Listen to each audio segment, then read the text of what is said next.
कौसर कुरान की सबसे छोटी सूरा है, मगर उसका असर सबसे बड़ा है। सिर्फ 3 आयात, लेकिन उन 3 आयात में दुनिया भी है, आखिरत भी, रिस्क भी, इज्जत भी और दुश्मनों की शिकस्त भी। अल्लाह फरमाता है, इन्ना आतैना कल कौसर, हमने तुम्हें कौसर अता किया। ये सिर्फ नबी करीम सल्लल्लाहु अलैहि वसल्लम से खिताब नहीं, ये उम्मत के लिए पैगाम है। ये ऐलान है कि देने वाला अल्लाह है, और जब अल्लाह देता है तो गिनती खत्म हो जाती है। कौसर का मतलब सिर्फ जन्नत की नहर नहीं, कौसर का मतलब है खैर कसीर, बेशुमार भलाई, ऐसा रिस्क जिसमें कमी ना हो, ऐसी बरकत जिसमें जवाल ना हो। लेकिन सवाल यह है कि आज हम ये सूरा पढ़ते हैं, फिर भी तंगी क्यों है, फिर भी दिल बेचैन क्यों है, फिर भी इज्जत के लिए दर दर क्यों जाना पड़ता है।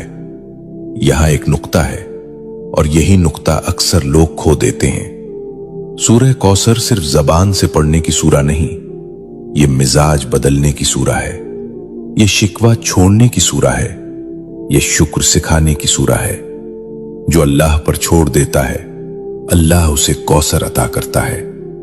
शेख अब्दुल कादिर जीलानी रहमतुल्लाह अलैह फरमाया करते थे कि जिस बंदे का दिल अल्लाह से जुड़ जाए, उसके हाथ खाली नहीं रहते, चाहे जेब खाली ही क्यों ना हो। सुनो, रिस्क सिर्फ पैसा नहीं, सुकून भी रिस्क है, सेहत भी रिस्क है, औलाद की नेकी भी रिस्क है, और इज्जत से जीना यह भी रिस्क है। सूरह कौसर हमें सिखाती है कि पहले अल्लाह की नेमत को पहचानो, फिर उस पर शुक्र करो। फसल्लि लिरब्बिका वन्हर, अपने रब के लिए नमाज पढ़ो और कुर्बानी दो। यानी अगर कौसर चाहते हो तो ताल्लुक मजबूत करो, नमाज को बोझ नहीं, मुलाकात समझो। आज हम चाहते हैं कि रिस्क बढ़े, लेकिन नमाज टूटी हुई है। हम चाहते हैं कि बरकत आए, लेकिन शुक्र गायब है।